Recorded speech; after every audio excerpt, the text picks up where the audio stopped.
Papa Dudut. Itago niyo na lamang po ako sa pangalang Lindsay. Nagtatrabaho bilang credit analyst sa bangko at matagal nang tagapakinig ng inyong programang Barangay Love Stories. Lagi po kasing nakatutok talaga sa inyong istasyon na Barangay LS 97.1 ang radyo sa kantin namin. Kaya palagi rin akong nakaabang sa inyong programa na sakto sa lunch break ko. Ang gusto ko nga po palang i-share na kwento ng buhay ko ay tungkol sa naging first boyfriend ko na si Ed. Magkaklase kami noong high school at nasa third year na kami nang maging boyfriend ko siya. Nang mga panahon na yon, Papa Dudut, ay hindi pa ako pwedeng magkaroon ng boyfriend kaya patago pa ang relasyon naming dalawa. Ayaw kasi ng mga magulang ko na masira ang concentration ko sa pag-aaral. Consistent top 1 kasi ako sa Section A. At nang mag 4th year kami ay naging running for valedictorian ako. Mabuti na lang at nakuha ko pa rin ang award na yon kahit na pinagsasabay ko noon ang pag-aaral ko at relasyon namin ni Ed na umabot hanggang sa mga panahong pareho na kaming nagtatrabaho, Papa Dudut.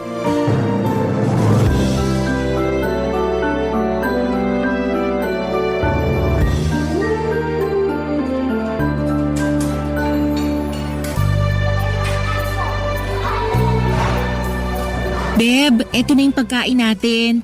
Spaghetti, fried chicken at pineapple juice tong in-order ko para sa lunch natin. Ilalagay ko na tong tray ng pagkain dito sa lamesa. Sige, Beb.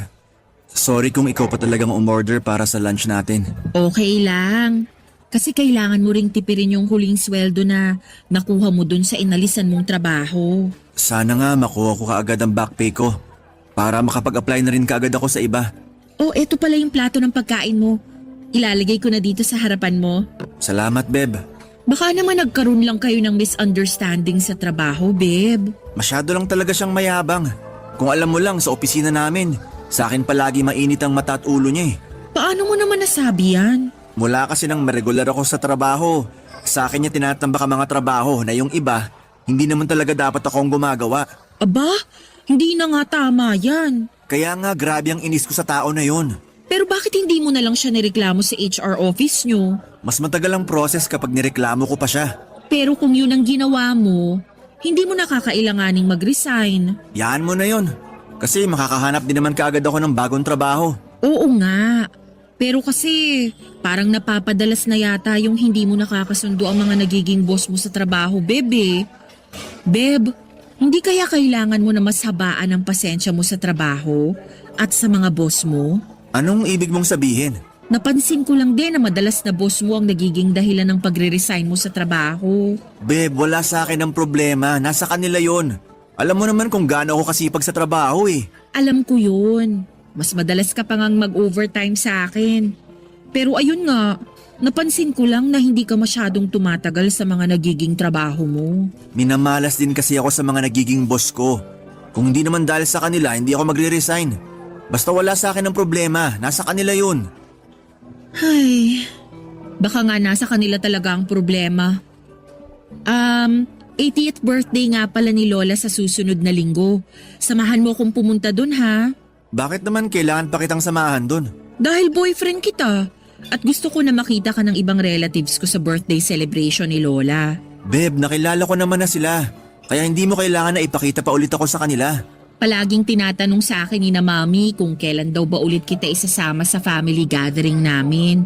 Pati nga si na Tita kinukumusta ka palagi kasi hindi ka nagpapakita sa kanila. Next time na lang, Beb. Alam mo naman na hindi ko masyadong gusto na nakikipag-bonding sa mga kamag-anak mo. Kasi wala silang ibang tinatanong sa akin kundi puro tungkol sa trabaho ko. Kung kailan kita bibilhan ng bahay o kailan kita pakakasalan. Ganun naman kasi talaga ang matatanda. Pagpasensyahan mo na lang sila. Okay lang naman sa akin, pero next time na lang talaga ako pupunta ulit sa inyo. Siguro kapag may trabaho na ulit ako. Sigurado kasi ako na magtatanong na naman sila tungkol doon at ayoko naman na magsinungaling sa kanila. Beb, ano kaya kung mag-aral ka ulit? Mag-aral? Oo, ipagpatuloy mo yung college mo hanggang sa makatapos ka.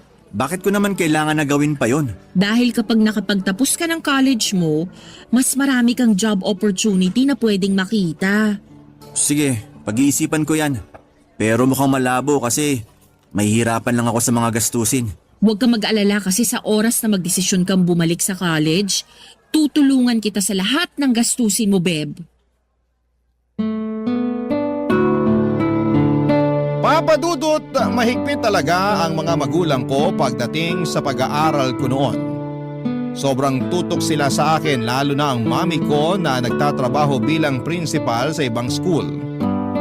Bunso kasi ako sa magkakapatid tapos yung 3 kapatid ko lahat sila ay successful sa career. At ayaw nila na pumalpak pagdating sa bunsong anak nila.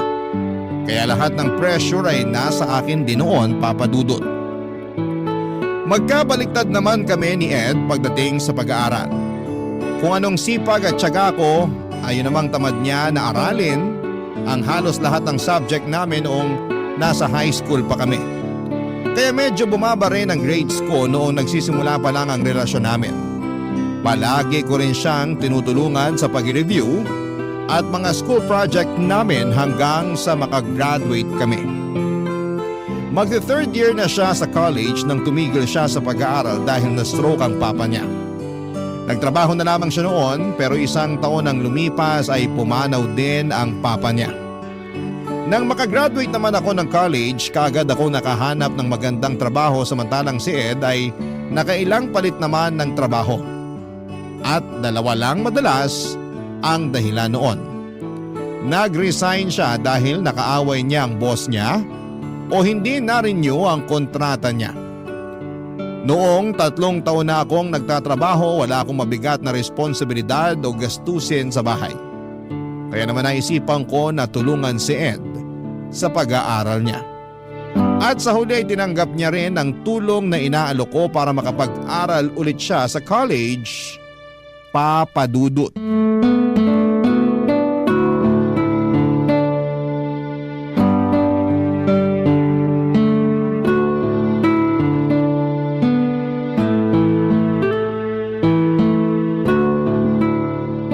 Ay, ang sakit naman sa ulo nitong topic ng research paper namin. Hindi ko alam kung paano ko to sisimulan. Beb, kumain ka muna. Nagluto ako ng paborito mong merienda na pancake na may caramel syrup. Mabuti pa nga kumain muna ako. Kasi sobrang sakit na ng ulo ko sa ginagawa ko na to. O eto na ang platito ng pancake para sa'yo. Nagtimpla na rin ako ng pineapple juice kasi alam ko na ito ang gusto mo na kapartner ng pancake. Mabubusog na naman ako nito. Kailangan mo yan para sipagin ka lalong mag-aral. Napapagod na nga ako, Beb. Mabuti na lang at walang ibang tao ngayon dito sa bahay nyo. Hindi ako maiilang na kumain ng madami ngayon. Marami akong niluto kaya damihan mo rin talaga ang pagkain mo, Beb. Anong oras ba uuwi yung mga kasama mo dito sa bahay?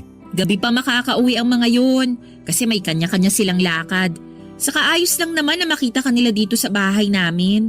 Ayos lang sa'yo pero hindi para sa akin. Iniiwasan mo ba ang pamilya ko? Mabait naman sila sa'yo, di ba? Hindi ko sila iniiwasan at tama ka na mabait sila sa akin. Eh bakit parang ayaw mo na makita ka nila dito sa bahay? Ano na lang kasi ang iisipin nila? Na tinutulungan mo na nga ako sa mga gastusin sa pag-aral ko tapos nakikikain pa ako dito sa inyo.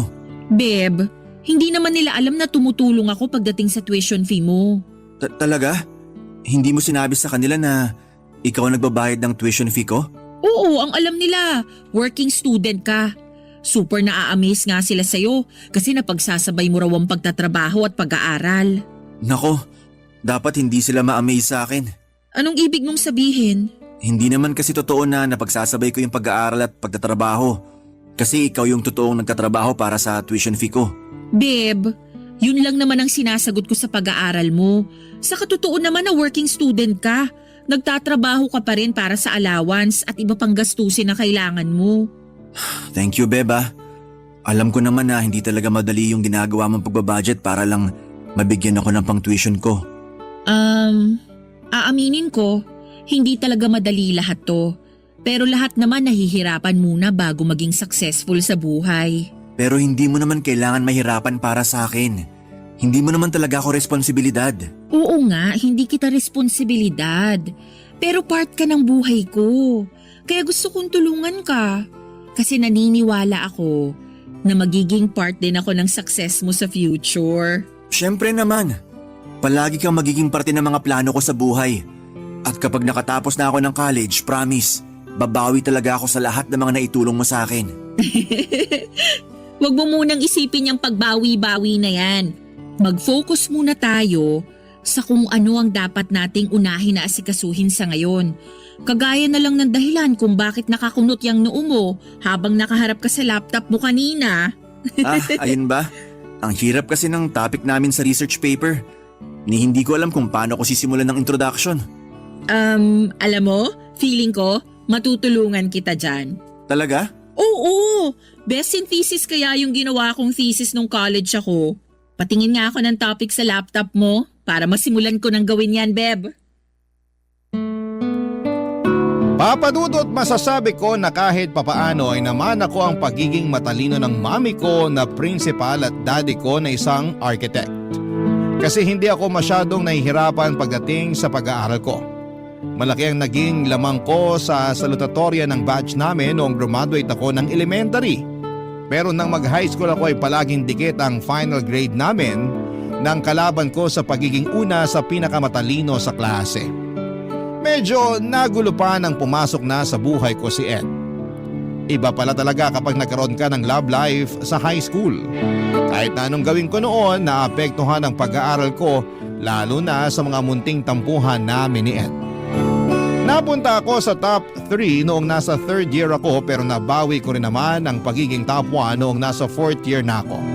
Siguro kasi ay nakapag-adjust na rin ako kung paano pagsabayin ang pag-aaral ko at relasyon ko kay Ed noon. Kaya kahit nung college, hindi na ako masyadong nahirapan sa pag-aaral dahil nakapag-adjust na nga ako. Nakasama ko si Ed, Papa Dudut. Barangay Love Stories. Barangay Love Stories. Papa Dudut ang dahilan kung bakit gusto kong tulungan si Ed. Sa pag-aaral niya ay para na rin sa future naming dalawa. Alam ko kasi na mas magiging maganda ang future niya kapag nakapagtapos siya ng kolehiyo. At syempre kasama ako sa future niya, gusto ko na sabay kaming umangat na dalawa. Dahil ako ang naunang umangat, ako yung dapat na mas tumulong sa kanya. Nung una talaga ay ayaw niya dahil ilang taon na siyang huminto sa pag-aaral at masyado na raw siyang matanda. Ang sabi ko naman ay walang edad pagdating sa pag-aaral. Lalo na kung porsigido kang matapos ito. Matagal din bago siya nakumbinsing pumayag na tanggapin ang tulong ko. May trabaho na rin siyang panggabi noon sa isang convenience store. Ang usapan namin ang sweldo niya ang magiging allowance niya at gagamitin sa iba pa niyang mga gastusin. Pero ang buong tuition fee niya ay ako na ang sasagot. At kagaya ng nabanggit ko kanina na medyo tamad si Ed pagdating sa pag-aaral niya, madalas ko siyang tinutulungan noon lalo na sa mga research paper na kailangan niya. Papa Dudut.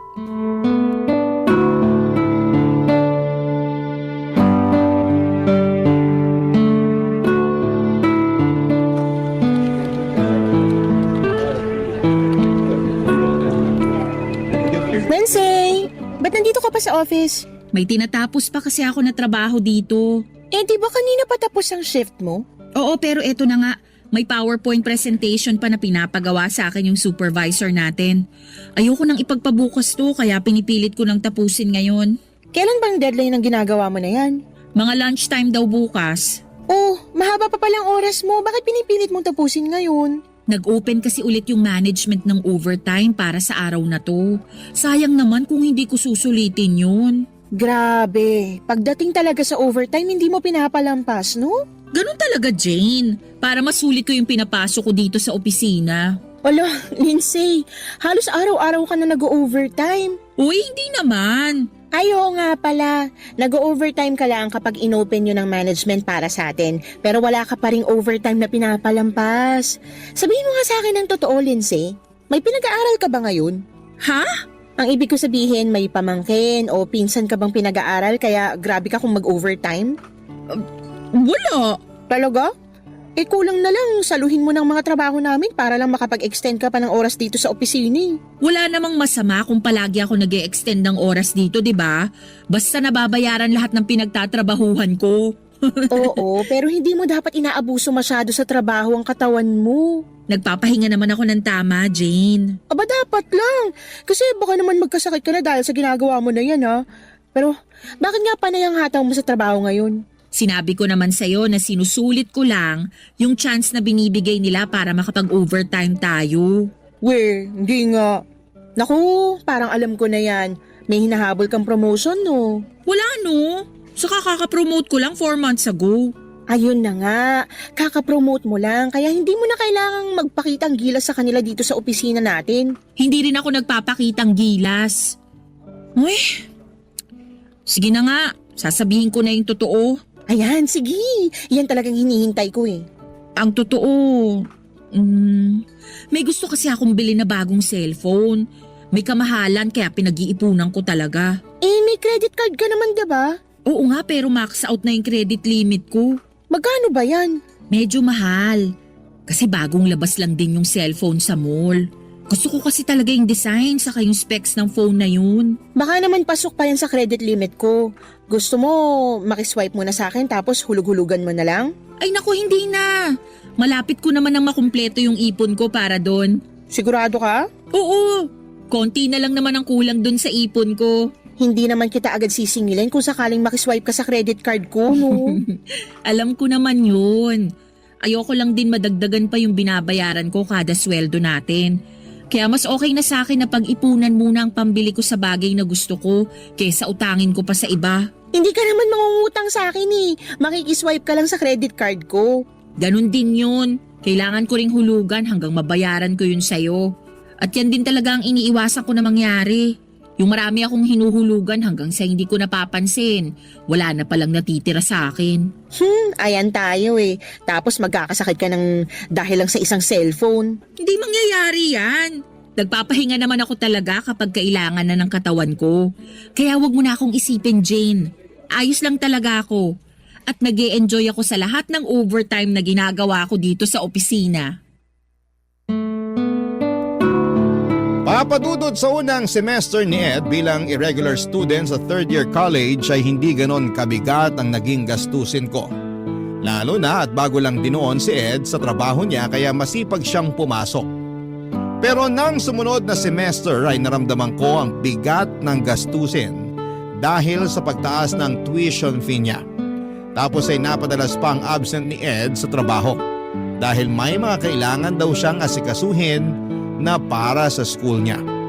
Kaya naman pati ang allowance at iba pa niyang mga gastusin sa bahay nila ay madalas na sa akin na rin ang gagaling kapag hindi na sapat ang pera niya. Ayoko kasi na mawalan siya ng gana o mawala ang concentration niya sa pag-aaral. Nang mga panahon na yon ay naging kasama na sa pangarap ko ang mapagtapos ko ng college si Ed. Oo, nahihirapan ako pero hindi ko siya susukuan. Ganon naman kapag mahal mo ang isang tao, hindi ba?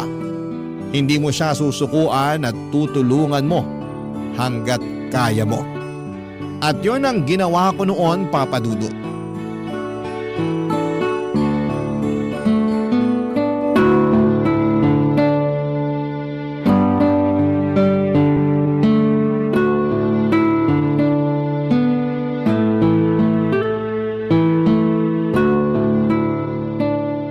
I-explain ang part na to ng research paper ni Ed. Kailangan ko yata maglagay ng mga sample para maging mas malinaw ang explanation ko. Beb, tapos ka na ba sa ginagawa mo dyan sa research paper ko? Hindi pa nga, bebe. Hindi ko pa rin nagagawa yung pinaka-conclusion saka yung explanation sa isang part dito ng topic nyo. Mamaya mo na lang siguro ituloy yan. Magpahinga ka muna. Eto, may dala akong banana cue na binili dyan sa labas ng bahay namin. Ayan, salamat! Baka kailangan ko na rin talaga na kumain ng matamis para mas makapag-isip ako ng maayos mamaya. Alam ko naman na kaya mong tapusin yung research paper ko. Tsaka sa susunod na araw pa naman ang deadline yan kaya mahaba pang oras mo para gawin yan. Medyo nahihirapan nga ako kasi kakaiba ang topic ninyo ngayon. Kayang-kaya mo yan, Beb. Palagi kayang matataas ang grades ko dahil sa mga research paper na ginagawa mo para sa akin. Kaya sigurado ako na matatapos mo rin kaagad yan. Buti nga, na-explain mo ng maayos sa mga professor mo yung mga ginawa kong research paper nung nakaraang semester. Kinakabahan ako kasi baka mamaya masyadong malabo yung ginawa kong explanation para sa'yo. Sobrang linaw kaya naintindihan ko rin kaagad lahat. Kinakabisado ko talaga, lalo na yung mga key points. Kaya nasasagot ko ang bawat tanong ng mga professor ko. Ang galing mo namang magkabisado. Hindi ko naman magagawa yun kung hindi dahil sa'yo. Tsaka alam mo ba, pinagmamalaki kita palagi sa mga kaklase ko. Talaga? Ano namang sinasabi mo sa kanila tungkol sa akin? Kung gaano kaganda, kabait, kasipag at katalino ang girlfriend ko. Kaya napakaswerte ko na akong pinili mo na maging boyfriend, Beb. Grabe, baka naman maniwala sila masyado sa mga sinasabi mo sa kanila tungkol sa akin. Ano naman? Totoo naman lahat ng sinabi ko na yun tungkol sa'yo. Na maganda ka, mabait, masipag at matalino. Alam mo, kainin na lang muna natin yung banana Q na binili mo. Baka matunaw na yung asukal nito dahil sa tamis na mga sinasabi mo dyan. Sige, eto na yung stick ng banana Q mo, Beb. Thank you, Beb. Beb, may itatanong sana ako. Ano yun? Baka pwedeng dagdagan mo yung allowance ko sa susunod na linggo? Medyo kinukulang na rin kasi yung binibigay mo sa akin. Pero 'di ba, nakakasweldo ka pa naman dun sa part-time job mo? Oo, pero nahihirapan na rin kasi akong pagkasyahin yun sa totoo lang. Alam mo na, may iba rin ako na kailangan pagkagastusan dito sa bahay namin. Hindi ako pwedeng hindi mag-share sa mga gastusin dito. Sa bagay, may point ka naman sa sinabi mo. Tapos madalas absent ako sa work ko gawa ng mga klase ko at group project. Kaya hindi ko rin nakukuha ng buo yung sweldo ko. Ay, pasensya na talaga kung masyado na akong nagiging pabigat sa'yo ha. Ayos lang, Beb, wag mong isipin yun. Alam ko naman na mabigat talaga yung ginagastos mo sa tuition fee ko. Tapos eto, dadagdag pa yung allowance ko sa kailangan mong isipin. Sobrang nahihiya na talaga ako sa'yo. Kung may iba lang na pwedeng tumulong sa akin. Kaya nga nandito ko para tulungan ka, Beb. Kaya wag mo nang isipin yon. Ako nang bahala para sa'yo. Papadudot, nahihirapan na rin talaga ako sa lahat ng ginagawa ko para kay Ed. Lalo na noong pati allowance niya ay ako na rin ang nagbibigay. Yun yata ang unang pagkakataon na grabe ang overtime ko sa pagtatrabaho. Napansin na nga yun ni Jane at madalas akong binibiro na parang may anak na ako. At kung kumayod sa pagtatrabaho ay parang pamilyado. Sinasabi ko na lamang palagi na may pinag-iipunan kasi ako at may gusto akong bilhin na bagay. Sobra din ang pagtitipid ko noon sa sarili ko lalo na kapag humihingi si Ed ng extra na pera. Hindi ko naman siya pwedeng hindi bigyan kasi wala siyang ibang pwedeng kuhanan ng pera. Mula nang pumanaw ang tatay niya, ang dalawang kapatid lang niya ang kasama niya sa bahay. Wala na rin kasi siyang nanay at hindi suportado ng mga kapatid niya ang pag-aaral niya. Ako lang ang pwede niyang asahan noon. At nangako ako sa sarili ko na hindi ako mapapagod. Na maging dahilan ng pag-angat ng lalaking pinakamamahal ko, Papa Dudut. Barangay Love Stories. Barangay Love Stories. Papa Dudut, pakiramdam ko ay bigla akong nagkaroon ng anak sa laki ng responsibilidad ko mula nang tulungan ko si Ed na makabalik sa pag-aaral niya. Doon ko mas na-appreciate yung ginawang pagpapaaral sa akin ng mga magulang ko. Grabe pala talaga yung gastos. At pagod sa ganong sitwasyon tapos ay nadadagdagan pa yon yung pagod na yon sa tuwing nagpapatulong si Ed sa mga research o report paper niya. Pakiramdam ko rin talaga ay para akong bumalik sa college dahil sa paggawa ko ng mga kailangan ni Ed sa klase niya. Para kong pinag-aaral ang sarili ko dahil ako ang gumagawa ng halos karamihan sa mga kailangan niya para ipasa. Ang sabi kasi ni Ed, hirap talaga siyang intindihin ang mga topic nila sa major subject. Kahit na anong aral o basa raw ang gawin niya, hindi raw yon pumapasok sa utak niya. May mga oras din na tatawagan niya pa ako sa trabaho para lamang mag-follow up ng research paper na pinapagawa niya. At may ilang beses pa na yung research paper na yon ay para sa grupo niya. Isang group sila na dapat gumagawa noon pero dahil alam ni Ed na matalino ako at kaya kong gawin yon ay pinapaubaya niya sa akin ang bagay na yon. Palagi naman silang nakakapasa dahil sa ginagawa kong effort. At sapat na yon noon para kahit papaano ay mabawasan ang pagod na nararamdaman ko. Dahil nakikita ko noon na may patutunguhan ng effort na ginagawa ko, Papa Dudut.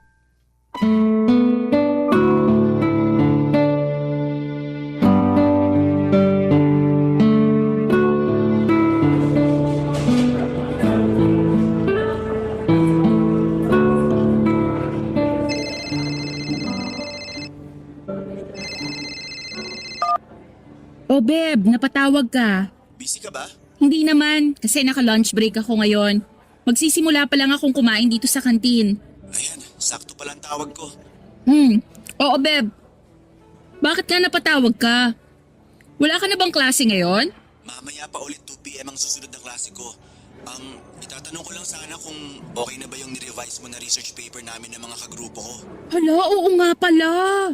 Kailan mo nga sinend yun sa email ko, Beb? Kahapon pa. Hindi mo pa rin ba yun na-check hanggang ngayon? Pasensya na, Beb. Nag-overtime kasi ako kahapon kaya late na rin ako nakauwi. Pero sige, aasikasuhin ko kaagad pagkatapos ng trabaho ko mamaya. Sigurado naman na matatapos mo yung revision mamaya, no? Pipilitin ko kasi hindi ko pa rin talaga nababasa yung sinend mo sa email ko. Sige, sana naman matapos mo na yan mamayang gabi. Tapos bigyan mo na rin kami ng mga key point na kailangan naming aralin o tandaan para hindi kami mahirapan na sagutin yung mga ibabatong tanong sa amin ng professor namin. Sige, ako nang bahala dun. Tatawagan ka agad kita kapag natapos ko na mamaya. Thank you, Beb. Kakain na rin muna ako kasi mamaya pa naman yung susunod na klase namin eh. Bye! Bye, Beb! Ay, Uy, Lindsay, tapos ka na mag-lunch? hindi pa. Medyo kasi simula ko pa lang din kumain dito. Buti naman kasi akala ko wala na akong makakasabay na mag-lunch eh. Pa-share na ako dito sa table mo ah. Ano pala pagkain mo? Bumili lang ako ng pork adobo at saka half rice. Nax, diet ang friend ko. Sira, hindi ako nagda-diet. Busog pa rin kasi ako dahil dun sa kinain ko na tinapay kaninang umaga. Ang bilis mo namang mabusog. Kaya ka hindi agad tumataba eh. Hindi kagaya ko na mayat maya nakakaramdam ng gutom. Uy, ilang taon na nga lang pala mag-aaral yung boyfriend mo? Nahabol na niya yung mga minor subject na naiwan niya. Kaya pagkatapos ng semester na to, siguradong 1 taon na lang makakagraduate na siya. Alam mo, napakaswerte mo dyan sa boyfriend mo. Bakit mo naman nasabi yan? Kasi sobrang sipag niya. Kitang-kita na marami siyang pangarap para sa sarili niya at para sa inyong dalawa. Hindi niya naman igagapang yung pag-aaral niya kung wala siyang plano sa buhay, 'di ba? Oo, tama ka dyan sa sinabi mo. Grabe nga yung tiyaga niya na pagsabayin ng pag-aaral at pagtatrabaho. Aba, hindi biro na gawin yun ah. Yung mag-aaral nga lang sobrang hirap na tapos sasabayan ko pa ng trabaho. Siguro, sobrang proud ka dyan sa boyfriend mo. Oo naman, syempre. Proud ako sa lahat ng ginagawa ni Ed. Naku, dapat lang kasi sobrang bihira na yung ganyang lalaki. Yung iba kasi, kapag tumigil na ng ilang taon sa pag-aaral, tinatamad na talagang bumalik para tapusin yun eh. Sigurado ako na ikaw yung naging inspirasyon niya para bumalik ulit sa pag-aaral at tapusin yung college niya. Kapag nakagraduate na siya at nakakuha ng mas magandang trabaho, pwede na kayong magpakasal. Magpapakasal talaga agad? Oo naman, doon din naman kayo pupunta eh. Sigurado rin ako na mas maganda na ang buhay na may bibigay niya sa'yo. Kaya wag mo nang pakakawalan yung boyfriend mo ah. Dahil baka mahirapan ka nang makahanap ng kagaya niya, Lindsay. Papadudot walang sino man sa mga kaibigan ko o kakilala naming pareho ni Ed ang nakakaalam na ako ang nagpapaaral sa kanya. Hindi naman sa kinakahiya ko ang bagay na yon pero sigurado kasi ako na hindi nila ako maiintindihan. Ayoko na husgahan nila ang ginagawa ko lalo na ang boyfriend ko. Bago ko pag-aralin si Ed, kapag sinasama ko siya sa family reunion ay madalas na tinatanong siya ng mga magulang ko tungkol sa trabaho niya. Legal na rin kasi ang relasyon namin noon. At may trabaho na ako kaya ayos na sa mga magulang ko na magkaroon ako ng boyfriend. Ayon nga lang, kahit na hindi nila sabihin ng diretsyo, ramdam ko na hindi sila ganon kaboto kay Ed para sa akin. Noong malaman ni na Daddy na hindi nagkaroon ng regular na trabaho si Ed ay palagi nilang sinasabi na mas mabuti pa rin tapusin niya ang pag-aaral niya. Magkakaroon siya ng mas maayos na trabaho kapag naging college graduate siya. At sa totoo lang, yun din ang nagtulak sa akin para tulungan siyang makabalik muli sa pag-aaral. At dahil walang sino man ang nakakaalam na ako ang nagpapaaral sa kanya ay sobrang humahanga ang karamihan kay Ed. Dahil ang buong akala nila ay pinag-aaral ni Ed ang sarili niya, Papa Dudut.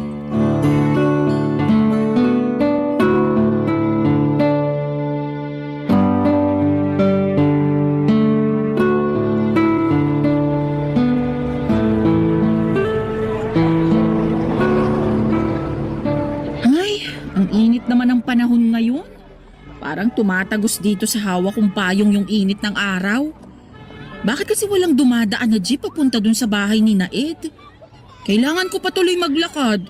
Bit-bit tong mga pinaprint niya sa akin para sa research paper nila. Lindsay, Uy Jane, anong ginagawa mo dito? pinuntahan ko lang yung tita ko kasi may pinakuha siyang gamot na para sa mama ko. Diyan lang siya nakatira malapit dito sa kinatatayuan natin. Ikaw, sino pupuntahan mo dito? Yung boyfriend ko, si Ed. Malapit din dito yung bahay nila. Teka, parang nakita ko nga siya kanina. Pamilyar na kasi mukha niya sa akin kasi palagi mo siyang pinopost sa Facebook mo. Talaga? Baka hindi siya yon kasi kanina niya pa hindi sinasagot ang tawag ko.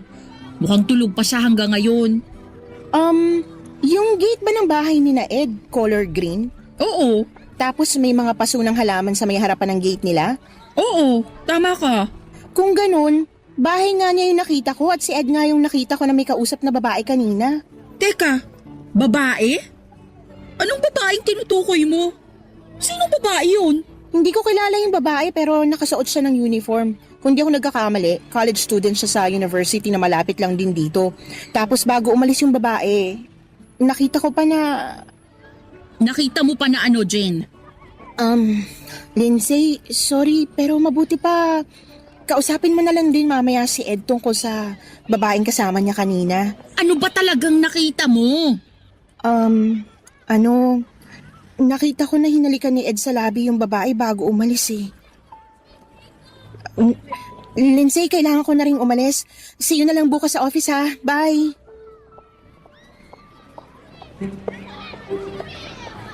Nagkamali lang siguro si Jane sa nakita niya. Baka hindi talaga bahay ni Ed yung nadaanan niya kanina.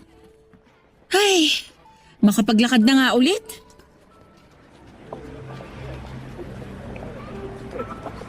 Teka, si Ed yung nakatayo sa may labas ng bahay nila ah. Hawak niya pa yung cellphone niya na parang may kausap siya. Samantalang hindi niya sinasagot ang mga tawag ko kanina. Ay, lapitan ko na nga yung gate ng bahay nila. Beb! Beb! Beb, nandiyan ka na pala. Sandali lang, bubuksan ko yung gate. Bukas na yung gate. Lika, pasok ka na. Sige, salamat. Sino palang kausap mo sa cellphone? Yung kaklase ko lang. May tinanong lang siya tungkol sa research paper namin. Pero nung akong tumatawag kanina para magpasundo sa may kanto, hindi mo man lang sinasagot. Busy kasi ako kanina kaya hindi ko hawak ang cellphone ko. Busy kanino? Anong ibig mong sabihin na kanino? Nakasalubong ko si Jane, yung kasamahan ko sa opisina. Ang sabi niya, parang nakita ka raw niya na may kausap na babae, tapos naka-school uniform pa raw. Hindi naman pala siya sigurado. Malamang hindi ako yung nakita niya. Dala mo na ba yung pinaprint ko sa'yo na research paper namin? Oo, eto oh, nandito sa brown envelope na hawak ko. Patingin nga ako. Eto.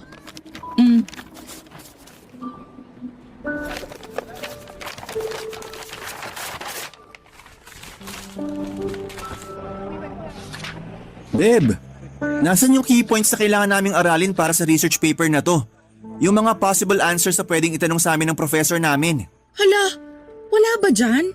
Pinaprint ko rin yun kanina eh. Kung pinaprint mo talaga yon, nandito lang yun dapat sa envelope. Pasensya na. Baka nga hindi ko na isama kasi nasa magkahiwalay na folder sila ng research paper na yan na ginawa ko. Ano ba yan, Beb? Magpapaprint ka na nga lang, hindi mo pa inayos. Beb, Baka nakakalimutan mo na research paper mo yan. At responsibilidad mo na gawin at ipaprint ang mga yan. Hindi yung sa akin mo iaasa lahat. Sino bang pumilit sa akin na gawin to? Na bumalik sa pag-aaral? Na magpakahirap na intindihin lahat ng kailangan intindihin sa buwisit na college na to? Ed, hindi naman para sa akin to eh. Ikaw lang ang iniisip ko kaya pinilit kitang bumalik at tapusin ang college mo. Ang sabihin mo, kinakahiya mo lang ako sa pamilya mo kaya gusto mo na mag-aral ako ulit. Hindi totoo yan. Nagre-ring ang cellphone mo sa bulsa mo. Naririnig ko. Hindi naman importante itong tumatawag kaya hindi ko na kailangan sagutin. Paano mo nalaman kung hindi mo man lang chinek kung sino yung tumatawag na yan? Basta alam ko. Patingin nga ako kung sino yung tumatawag sa'yo. Lindsay, ano ba? Ba't kinukuha mo ang cellphone sa bulsa ko? Dahil gusto kong makita kung sino yung tumatawag sa'yo. Tigilan mo na nga yung ginagawa mo. Lindsay! Baby ko? Sino tong tumatawag-tawag sa'yo na baby ko? At talagang nakasave sa phone mo na ganito ha? Ang lakas naman ang loob mong mag-save ng ganitong tawagan nyo? Porke hindi ko chinecheck ang cellphone mo? Ano? Bakit hindi ka magsalita? Babae mo ba? Ha? Iluloko mo ba ako talaga, Ed? Ano? Oo na! Sige na! Aamin na ako!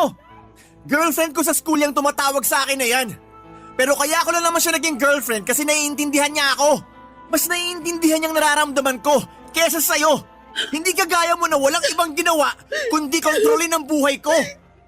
Pagkatapos ng lahat ng ginawa ko para sa'yo, ito pa talagang igaganti mo sa akin?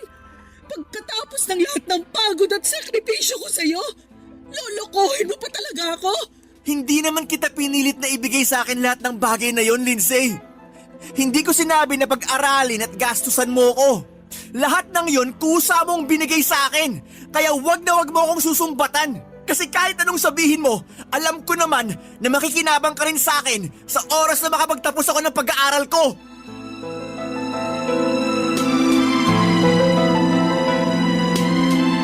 Papadudot, hindi ko alam na minamasama na pala ni Ed yung pagtulong na ginagawa ko noon para sa kanya. Pakiramdam niya pala ay masyado ko nang kinokontrol ang buhay niya. Kahit ng totoo ay hindi lang naman to para sa future naming dalawa kung hindi para din talaga sa sarili niya. Si Ed naman talaga ang nagbe-benefit sa huli sa mga ginagawa kong pagpapaaral sa kanya. Bonus na lang talaga na suklian niya yon kapag nakatapos na siya. Hindi ako maniningil ng kahit na anong bayad. Ang gusto ko lang ay maramdaman ko kung paano niya pinapahalagahan ang relasyon naming dalawa. Sa sobrang pagtulong na ginagawa ko sa kanya noon ay hindi ko napapansin na sobra ko na palang pinapaikot ang mundo ko sa kanya. Lahat ng oras, plano ko sa buhay at kung ano pa ay nakadepende na sa kanya. Dumating ako sa point noon na parang hindi ko na alam kung paano mabubuhay nang hindi siya kasama. Kaya nga gusto ko siyang umangat, gusto ko na kahit na hindi niya mapantayan kung ano man ang narating ko, ay magkaroon siya ng sarili niyang achievements sa buhay. Kaya pilit kong ginapang ang lahat para sa pag-aaral niya, Papa Dudut. Pero hindi ko inaasahan ang magiging kapalit ng lahat ng ginawa kong sakripisyo noon para kay Ed. Na magagawa niya pa akong lokohin sa kabila ng ginawa ko para sa kanya. Sa kabila ng lahat ng naging pagmamahal at sakripisyo ko. Papa Dudut, ayokong manumbat pero hindi ko na rin napigilan ng sarili ko. Ang gagawin niya na lang kasi para sa akin ay ayusin ang pag-aaral niya at maging tapat sa relasyon naming dalawa, ayun na lang pero hindi pa niya ginawa. Nang araw na yon ay tinapos ko na rin ang relasyon naming dalawa ni Ed. Hindi ko na kayang tiisin lahat ng ginagawa niya sa akin. Masyado nang naubos ang pasensya ko. Sinubukan niya pang ayusin ang relasyon namin pero hindi na ako nagbigay pa ng isang pagkakataon sa kanya. Sapat na yung ilang taon na pagtitiis at pagsasakripisyo ko para sa kanya. Ngayon, ilang taon na rin na wala akong karelasyon. Pero masasabi ko, Papa Dudut, na masaya ako. Kasi mas natutunan kong pahalagahan ang sarili ko. Maraming salamat po Papa Dudut sa oras na ibinigay ninyo para basahin ang sulat ko at sana'y nakapag-iwan ng aral sa ating mga kabarangay sa araw na ito. Ang inyong forever, kapuso at kabarangay, Lindsay. Dear Papa Dudut, ito po ang unang pagkakataon na susulat ako sa inyo at natagpuan ko po ang inyong programa sa pamamagitan ng aking FYP o yung For You page sa TikTok. At nagustuhan ko po ang kwentong ibinabahagi ninyo. Kaya't naisipan kong magpadala ng sulat sa inyo. Ako po si Gracie, 33 years old na sa ngayon, ngunit ang kwento ko po ay nangyari noong ako'y 18 years old pa lamang, taong 2008. Kung tatanungin ninyo po ako Papa Dudut, ilang beses ko pong pinag-isipan ng mabuti kung ipagpapatuloy ko pa ang pagsusumite ng sulat na ito. Dahil medyo mahirap at hindi maganda ang mga karanasang kaugnay nito. Tiyak po ay may mga pagkakataong natutokso kung itigil na lang ang pagpapadala ng sulat na ito, pero napagtanto ko rin po na siguro ay mas mabuti nang may ibang tao na makarinig ng kwento ko. Lalo na't 15 years na ang nakalipas mula nang mangyari ang lahat ng ito. Matagal ko na pong bitbit ang bigat na nararamdaman ko at hanggang ngayon ay hindi pa rin po nawawala sa isipan ko at puso ko ang mga pangyayaring yon. Nagsimula po ang lahat ng maging mag-best friend kami ng kaklase ko noong first year high school, si Megan. Sa totoo lang po ay sobrang arte at taray ko noon. Tapos siya ay tahimik at mahinhin pero pareho kami ng itsura. Maganda at maamo ang mukha. Kaya siguro kami naging magkaibigan. Noong second year kami ay hindi ko na namamalayan na naiimpluwensyahan ko na pala siya. Hindi na siya ganong kainhin at natutunan na niyang ipahayag ang nararamdaman. Yun nga lang minsan ang mga sinasabi namin ay medyo nakakasakit na sa ibang tao. To the point na nagiging bully na kaming pareho. Nagtuloy-tuloy po ito hanggang sa nakatungtong na kami sa college. Nakakayamang aminin pero hindi ko na po mababago ang mga nangyari. Meron po kaming isang kaklase ni Mega noong first year college kami na palagi naming tinutokso, si Jenny. Tinutokso po namin siya dahil hindi pasok sa beauty standards ng karamihan ang kanyang itsura. At dahil na rin siguro sa pagiging teenager namin, hindi namin naisip ang epekto ng mga salitang binitawan namin. Sa totoo lang ay wala kaming pake kung nasasaktan siya at sa mga panahong yun ay parang laro lang sa amin ang lahat. Kung maibabalik ko lang po ang panahon Papa Dudut, hindi ko po gagawin ang mga ginawa ko. Hindi ko po hahayaang makaranas siya ng ganong klase ng pang-aapi. At sana'y napagtanto ko na noon pa lamang kung gaano kasakit ang tinutokso at binabaliwala ng iba. Pero gaya nga ng sinabi ko po ay hindi ko na mababago ang nakaraan. Ang tanging magagawa ko na lamang po ay tanggapin ito at magsikap na matuto mula sa mga pagkakamali ko noon, Papa Dudut.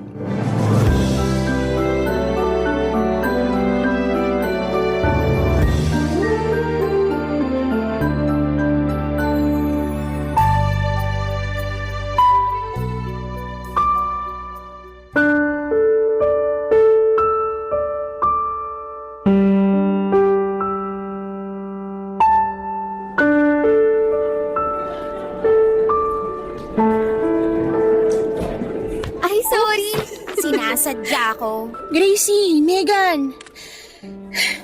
Diyos ko, pwede bang tigil-tigilan niyo na ako? Lalong-lalo ka na, Gracie Hindi ka na nagbago. Sensya ka na. Akala ko kasi basura eh. Alam niyo, konting-konti na lang talaga't papatulang ko na kayo. Subukan mo lang. At sisiguraduhin kong hindi mo nagugustuhin pumasok pa sa school. Ano bang nagawa ko sa inyo't palagi niyo akong pinagtitripan, ha? Ano ba problema niyo? Yung problema namin ay yung pagmumukha mo. Ang lakas ng loob mo para sagot-sagutin ako. Pero ang pangit-pangit naman ang mukha mo. Agree ako dyan. Mga tulad mo kasi dapat nananahimik lang. Tama. Pangit na nga ang mukha mo. Tas pangit pa ang pag-uugali mo. Saan ka nalang pupulutin yan? Exactly! Diba? Alam niyo kayong dalawa, makakahanap din kayo ng katapat niyo. Sinong katapat? Ikaw? Ay be, mukhang pinagbabantaan tayo nito oh. Ah, ganun ba? Hoy, ano ba? Sumusobra na kayo ah.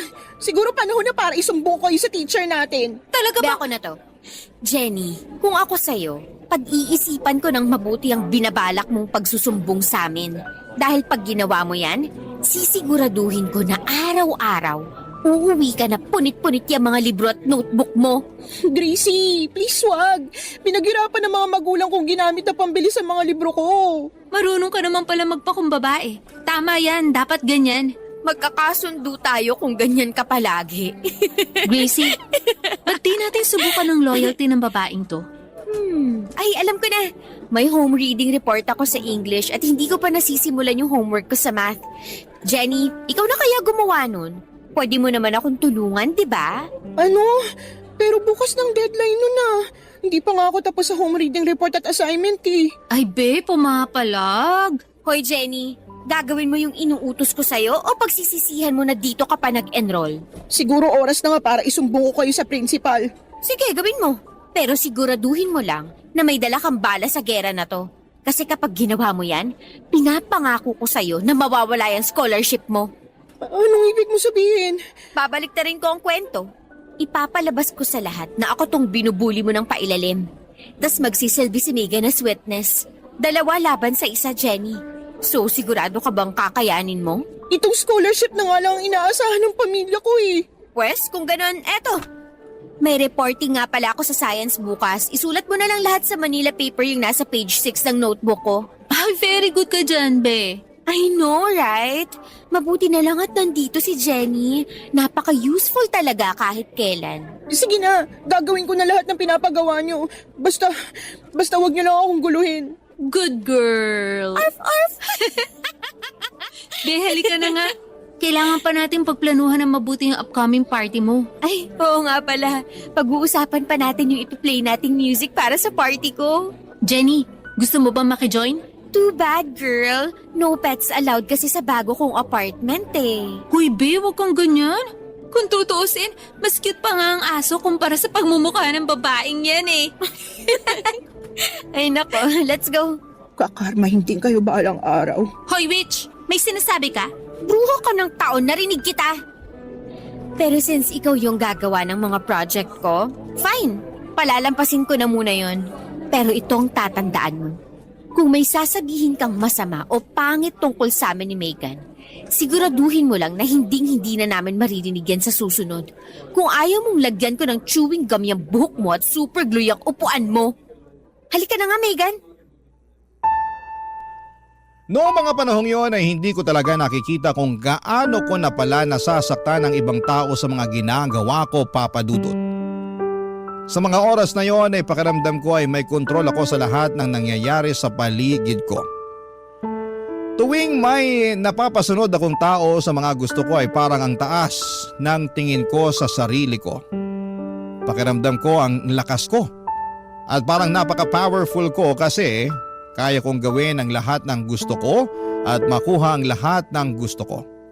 Para bang tuwing magagawa ko yung mga bagay na gusto ko ay feeling ko mas mataas ako kesa sa kanila.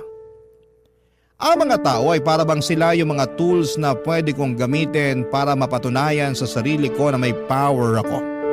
Lalo na kapag hindi agad-agad sumusunod ang isang tao.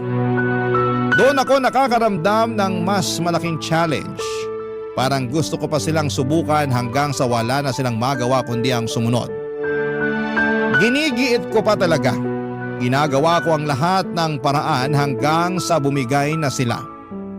Akala ko noon, Papa Dudut, eto ang paraan para mapatunayan ko na may lakas at halaga ko. Pagkatapos ng usapan namin ni Jenny ay napagdesisyonan kong magpa-party sa bago kong apartment. Sobrang saya ko noon kasi nararamdaman kong malaya ko. Nagagawa kong lahat ng gusto ko, walang pumipigil sa akin kasi nga yung mga magulang ko ay nagtatrabaho abroad. Kaya't ako lang ang namamahala sa bahay. Pinapadalhan lamang nila ako ng pera para sa allowance sa tuition ko. Kaya parang wala na akong iniintindi kundi ang mag-enjoy at mag-party.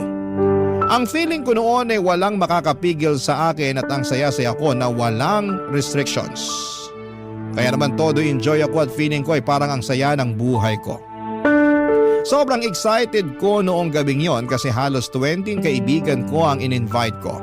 At syempre kasama doon si Megan, yung pinaka-close kong kaibigan. Nagpa-games ako, nagpainom at halos lahat kami ay super saya, papadudot. Walang tigil ang tawanan at kwentuhan. Ang ingay namin sa apartment pero parang okay lang dahil lahat kami doon ay parang walang pakialam sa mundo. Walang iniintindi kundi ang mag-enjoy at magsaya sa gabing yon. Ang saya ng atmosphere kasi feeling ko ay nasa tuktok ng mundo ako. Parang walang makakatalo sa saya namin. Pero ang hindi ko alam habang nag-e-enjoy ako sa gabing yon ay doon pala magsisimula ang isang pangyayari na magpapabago sa buong buhay ko.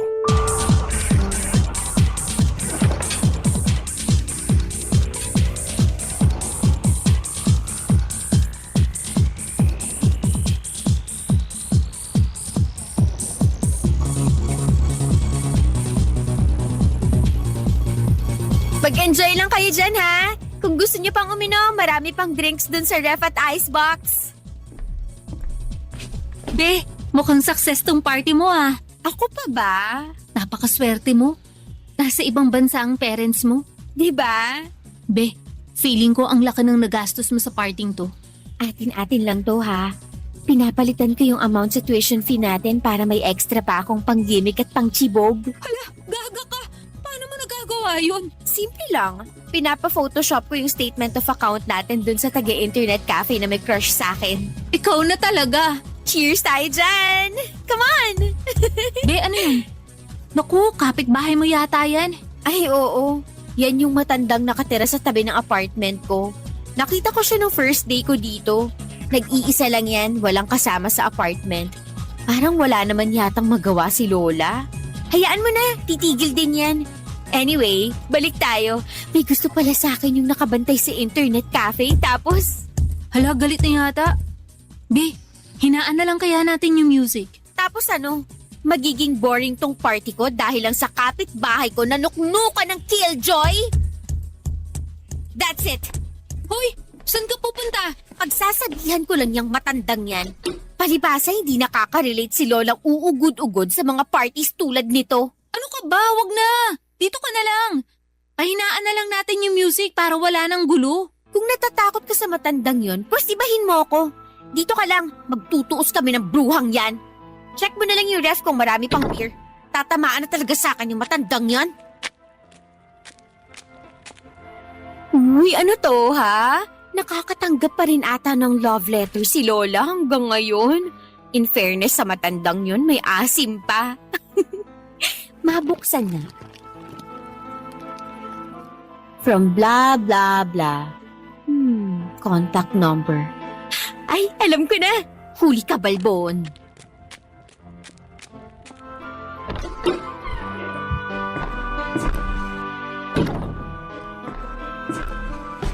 Bruha ka talaga ng taon. Ano, kinausap mo talaga yung matanda? Kaloka ka? Hindi, pero may mas maganda akong idea. Ano? Nakuha ko number niya. Ipaprank call ko si Tanda. Galing ko, di ba? Ako na talaga. Wag mo na lang kayang ituloy yan, be. Sayang lang sa load yan. Ano ka ba? Naka-postpaid ako, no? Tsaka isa pa, sina mommy rin naman ang nagbabayad sa line ko, kaya don't you worry. Bahala ka na nga dyan. Shh! Eto na. Hello? Hi! Si Melissa po ito. Customer service po kami ng isang matchmaking website. Natanggap po namin ang pinadala niyong email. And we are glad to inform you po na may nakita kami na kamatch mo. Huy! Shh! Paniwalang paniwala siya. Ang matchmaking service po ay isang service na tumutulong sa mga tao para maghanap ng romantic relationships o hindi kaya marriage partners. At base po sa pinadala sa amin na description nyo, may nakuha po kaming perfect match just for you. Be, balik na lang tayo sa sala. Uminom na lang tayo. Nawawala na amats ko eh. Huwag kang maingay, be. Sandali na lang to. Puro ka talaga kalokohan. Ano po yon?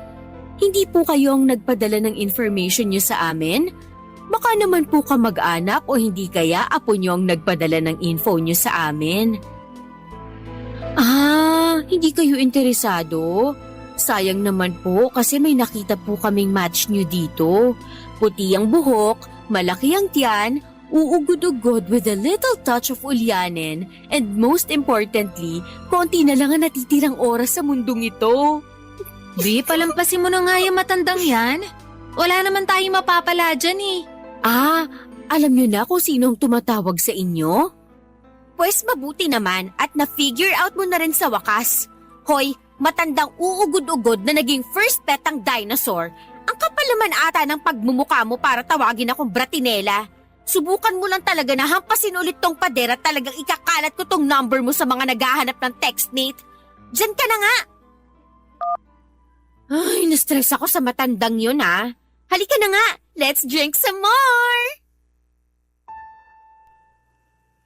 Noong gabing yon, akala ko ay susugurin ako ng matanda sa apartment ko, Papa Dudut. Pero pagkatapos ng phone call na yon ay bigla na lang tumigil yung mga kalampag sa pader. Kaya naman tuluyan ko nang na-enjoy ang party ko. Hindi ko makakalimutan yon kasi sobrang sakit ng ulo ko kinabukasan dahil sa hangover. Pero ang nakakagulat ay hindi ko na nakikita ang matanda, Papa Dudut.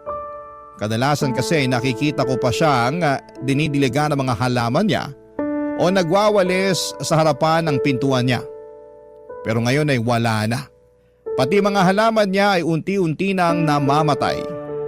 Hanggang sa isang araw ay may mga lalaki ako nakita na pumasok sa apartment ng matanda. Karga-karga nila ang matanda na 2 o 3 araw nang patay. Nung tinanong ko yung mga rescuers, ang sabi nila ay namatay siya dahil sa edad. Parang tinamaan ako sa sinabi nila. Hindi ko na alam kung ano ang nararamdaman ko noon pero kinilabutan talaga ako. Hindi ako basta-basta makalapit ng apartment or makalipat ng apartment kasi malaki ang advance and deposit na ibinayad ng mga magulang ko sa apartment na yon. Kaya para makalimutan ang mga nangyari, dinestra ko ang sarili ko. Parati ako nagpapatugtog ng happy music, naka-on air parati ang TV, lagi ako nakikinig ng Barangay LS at lagi may kausap sa cellphone. Para hindi ko na maalala yung takot na nararamdaman ko. Nawala na nga yung kapitbahay ko. Hanggang isang araw ay nakareceive ako ng text messages. Noong una akala ko ay prank lang mula sa isang walang magawa. Pero yung mga mensahe parang may koneksyon. Mga salitang magpakabait ka na. Hindi maganda yung mga nagawa mo. At may panahon ka pa para magbago. Kinilabutan ako, Papa Dudut. At lalong mas kinikilabutan tuwing binabasa ko yung mga text. Para bang may malamig na hangin na dumadaan sa katawan ko. Na parang nagpatigil sa lahat ng galaw ko. At biglang may kumalabit sa likod ko. Yung pakiramdam na parang may presensya na nakatayo sa likuran ko. Pero paglingon ko ay wala naman akong makita. Yung kilabot na sumanib sa katawan ko ay parang hindi ko matanggal at tumagos sa buto ko. Barangay Love Stories. Barangay Love Stories. Papa Dudut, hindi po ako yung tipo ng tao na basta-bastang naniniwala sa mga multo. Kinausap ko na si Megan tungkol sa mga disturbing na text messages na natatanggap ko. Sinabi niya na i-block ko na lamang yung number para hindi na ako maharas. Pero tuwing binablock ko ito ay may natatanggap pa rin akong parehong klase ng mensahe. Pero galing sa iba't ibang phone number at tuwing sinusubukan kong tawagan yung number na nagpapadala sa akin ng mga strange messages ay hindi na rin po ito na ko-contact. Hindi ko rin kayang palitan or itapon ang SIM card ko ng panahong yon. Kasi naka-postpaid ako o mas kilala noon bilang Line noong 2008. Pareho naming naisip ni Mega na isang tao lamang ang may pakana ng lahat ng ito. Si Jenny. Binabalikan niya kami at ginagantihan kami sa lahat ng mga pang-aapi na nagawa namin sa kanya. At syempre naisip din namin kung paano niya nakuha ang number ko. Kasi syempre hindi ko naman siya binigyan ng number ko. Pero nang nag-usap kami na pagtanto namin ni Megan na may social media si Jenny noong mga panahon na yon at madalas pa naming nilalagay ang mga phone number namin sa social media para makahanap ng textmate o sumali sa mga text clan. Hindi nga kami friends ni Jenny pero public naman ang mga info ko sa social media. Nagtaka kami kung paano posibleng nalaman ni Jenny ang nangyari sa matanda na kapitbahay ko. Noong una ay hindi ko rin alam kung paano niya makukuha ang impormasyon kaya pareho kaming nag-isip ni Megan. Nang mag-usap kami ng masinsinan ay napagtanto namin na sumabog nga sa balita yung nangyari sa matanda at lahat ng detalye pati ang buong insidente ay naging headline ng mga panahong yon. At ang mas nakakaloka pa ay dinisclose ng mga reporters ang address ng matanda sa mga balita. Kaya kahit sino pati na si Jenny ay maaaring malaman kung saan ako tumitira. At nang dahil na rin sa party. Sobrang pikon ako nang maisip kong si Jenny pala yung posibleng nagte-text sa akin. Ang isang babae na dati hindi ko iniisip na makakahanap ng paraan para balikan ako. Siya pa ang nagiging dahilan ng lahat ng stress at takot na nararamdaman ko. Hindi ko matatanggap, Papa Dudut, na naisahan ako ng taong binubuli ko. Asar na asar ako sa pag-iisip na wala akong kontrol sa sitwasyon. Yung pag-iisip na pinaglalaruan ako. Kahit si Megan ng mga panahong yon ay nababahala na rin. Kasi baka siya na ang susunod na target ni Jenny. At hindi siya nagkamali, Papa Dudut. Kasi mga 2-3 araw lang matapos kong makatanggap ng mga weird na text messages, tinawagan ako ni Megan at sinabi niya sa akin na nakakatanggap na rin siya ng mga mensahe na nagpapahiwatig tungkol sa nangyari sa matanda kong kapitbahay na namatay. Pareho kami ng nararamdaman, takot at pagkabahala. Kasi ang mga mensahe na yon ay mas personal at mas disturbing at malinaw na may koneksyon sa mga nangyari sa buhay namin. Nagpapakita ito ng mga detalye na wala dapat nakakaalam at nagdudulot lang ng higit na takot sa amin. Si Megan na dati ay hindi masyadong bothered ay nagsimula ng mag-alala ng malalim. Akala ko ako lang ang target pero noong malaman ko na siya rin ay nakakatanggap ng mga mensahe ay napagtanto namin na mas malaki ang panganib na kinakaharap namin kesa sa iniisip namin. Kaya hindi na kami nagdalawang isip ni Megan na sugurin at kumprontahin si Jenny, Papa Dudut.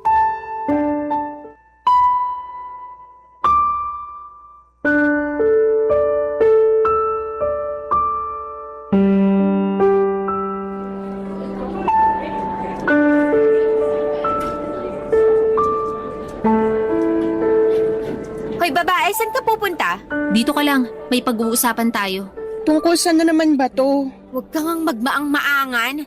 Hindi bagay sa pangit mong pagmumuka. Alam mo kung ano yung tinutukoy namin. Umamin ka na. I swear, wala akong ginagawa at wala akong alam. Yung mga weird text messages na natatanggap namin. Alam kong pakanamong lahat ng yun. Ang kapal na mukha mo. Kung may gusto kang sabihin sa amin, sabihin mo sa amin ng diretso. Hindi yung kung ano-ano pang tinitext mo sa amin. Naaalala mo last week? Nung pabulong mo kaming pinagbantaan na kakarmahin din kami balang araw, ha? Eto na nga ba yung karmang sinasabi mo, ha? Umamin ka na lang, Jenny. Kasi hindi magtatagal, malalaman din namin yung totoo. Babalatan na talaga kita ng buhay babae ka. Nanggigigil ako sa'yo, magsalita ka. No offense pero bakit ko naman kayo pag-aaksayahan ng load? At isa pa, wala akong number nyo. Kaya please lang, tantanan nyo na muna ako. 10 minutes na lang bago matapos ang break ko, kailangan ko pa mag-CR. Ang kapal talaga ng mukha ng babaeng yan. So, paano natin malalaman ngayon na siyang may kagagawa ng mga text messages kung ayaw niya namang umamin? Yun nga din ang iniisip ko eh. Ah, alam ko na. Ano? Pumunta tayo ng albularyo. Nagpapatawa ka ba? Kasi weird mo na rin yung Jenny na yun eh. I guess nakakahawa rin pala yung pagka-jologs ng babaeng yun. Seryoso ako ha. Alam mo ba yung pinsan ko? Nawawala ng gamit sa boarding house? Pumunta siya sa albularyo. Tapos nung kumonsulta siya doon niya nalaman na yung palang roommate niya ang nagnanakaw ng mga gamit niya. Be, common sense lang yan. Hindi yan dahil sa magic ng albularyo. Iisang tao lang ang kayang magnakaw ng gamit ng pinsan mo. At malamang, yung roommate niya yun. Kahit sino kayang i-figure out yan, kahit bobo pa. Be, sa tingin mo may choice pa ba tayo, ha? Ito na lang ang natitira nating paraan para matigil na tong kalokohang to. Whatever. Sige, fine. Ipagpalagay na natin na pupunta nga tayo sa albularyo. Pero saan naman tayo maghahanap ng albularyo? Don't worry, pwede kong tawagan yung pinsan ko anytime. Sigurado ako may address siya ng albularyong pinuntahan niya. Kung gusto mo, tatawagan ko na siya ngayon din. Tapos diretso na tayo sa albularyo pagkatapos ng klase. Mukha pa ba akong may choice? Sige na nga, tawagan mo na. Oh, ito na. Hello, Kaz? Uy, kumusta ka na? Long time no talk. Ala, nakakaingit naman. Pero congratulations pa rin. In fairness sa'yo, ah. Tingnan mo tong babaeng to. O yung address. Ay, oo nga pala, Kaz. Naalala mo pa ba yung kwento mo sa akin last year? Tungkol dun sa pinuntahan mo na albularyo? Loka-loka, hindi ako sinasaniban. Kailangan ko kasi yung address ng albularyo, Kaz. Uy, salamat. Maaasahan ka talaga. Wait lang, kukuha ko ng papel. Eto, yan, sulat mo dyan. Okay. 243 Narciso Street. Okay. Salamat. O Kaz, tatawagan na lang kita ulit mamaya ha. Matatapos na kasi break namin eh. Sige Kaz, bye. Ito naman, sobrang mainipin. Kaloka. Paano kasi chismis ka ng chismis? Matatapos na ang break, hindi mo pa rin nakukuha yung address. Okay na, chill ka na be. Ito na nga oh. Sandali lang, paano nga ba tayo matutulungan yung albularyo na yan, ha? Hindi rin ako sigurado eh. Pero ayon sa kwento ng pinsan ko, may pinapatak daw na wax ng kandila sa planggana na may tubig. Tapos, yung wax na galing sa kandila, nagiging kahugis ng tao o nung elemento na gumagambala sa'yo. Paminsan-minsan, may mga pinapasuot o pinapainom din sila sa'yo para daw layuan ka na ng mga masasamang elemento o masasamang loob. Ay, it seems like wala na talaga akong choice. Whatever, papatulan ko na tong katsipan na to.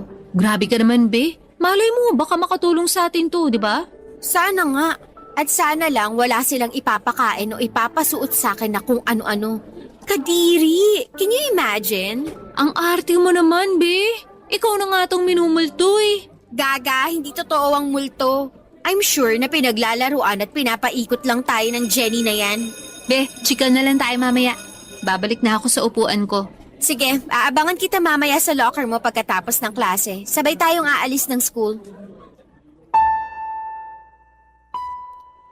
Noong na-dismiss na ang klase, agad kaming pumunta ni Megan sa albularyo.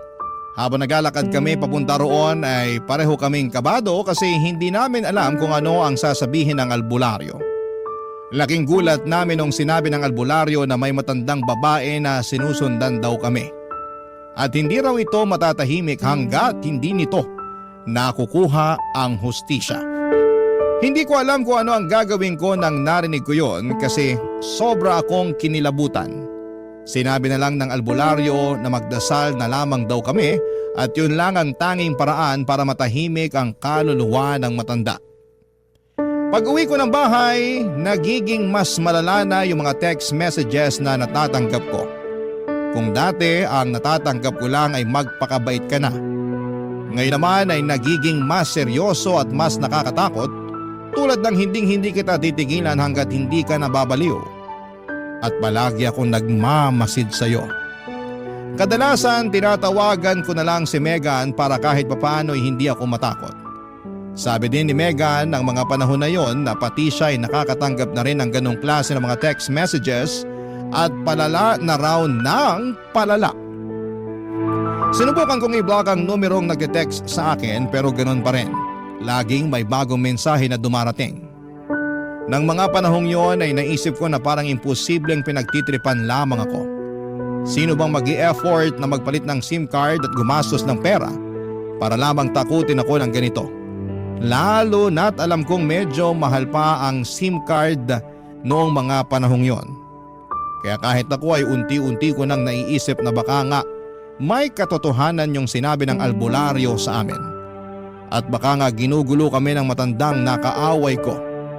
Pakiramdam ko noon ay parang may puwersa sa likod ng lahat ng ito. Isang bagay na hindi ko kayang kontrolin o maipaliwanag.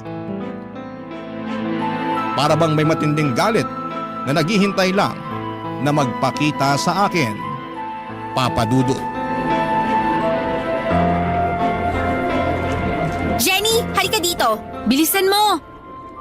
Anong kailangan niyo sa akin? Papatayin mo ba talaga kami sa takot, ha? Tumigil ka na. Sa totoo lang hindi ka na nakakatuwa. Oo, alam naming naging masama kami sa'yo. Pero parang sobra-sobra naman yata tong ginagawa mo sa amin ngayon. Una sa lahat, wala akong ginagawa sa inyo. At pangalawa, sa tingin niyo ba na may mas malala pa sa ginagawa niyo sa akin ngayon?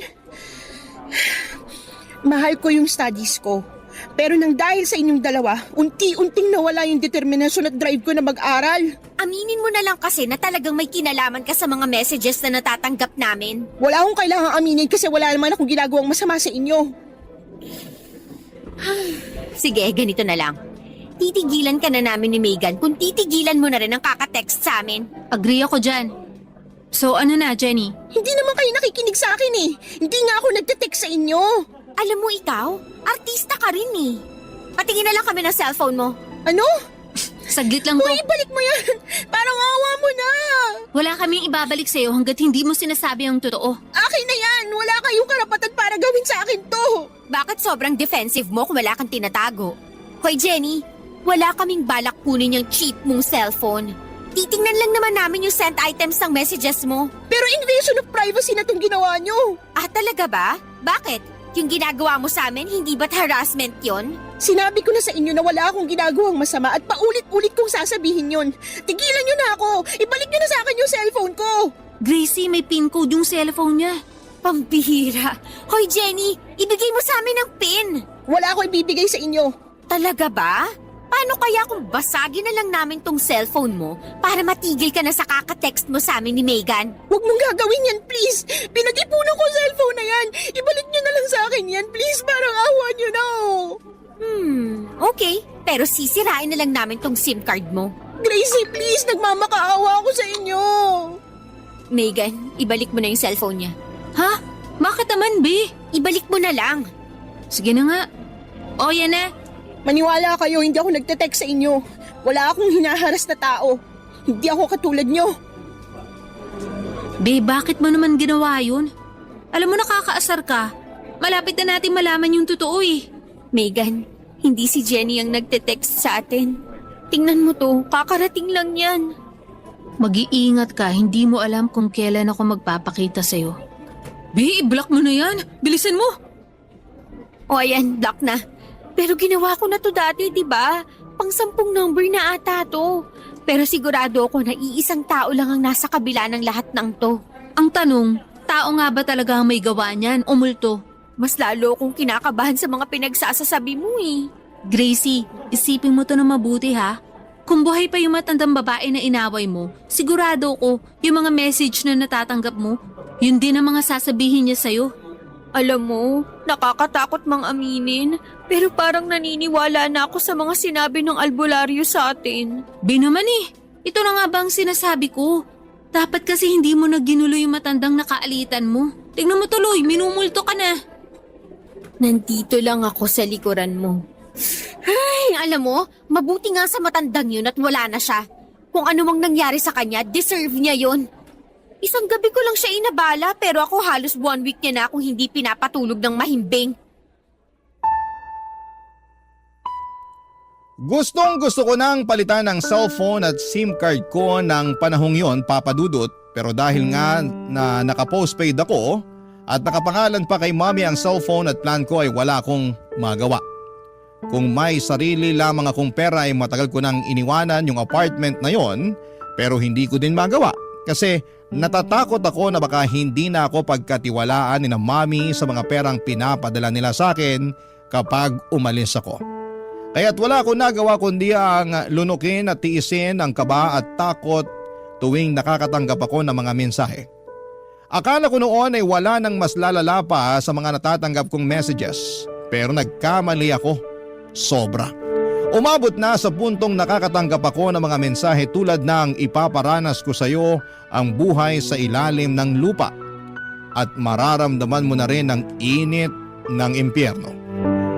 Parang wala na akong ligtas at kahit na anong gawin ko ay hindi ko pa rin maiiwasan ang mga mensaheng yon. Gaya ng dati, pinipilit kong i-block ang mga numbers pero wala pa rin po itong epekto. Kasi patuloy pa rin dumarating ang mga mensahe mula sa iba't ibang number.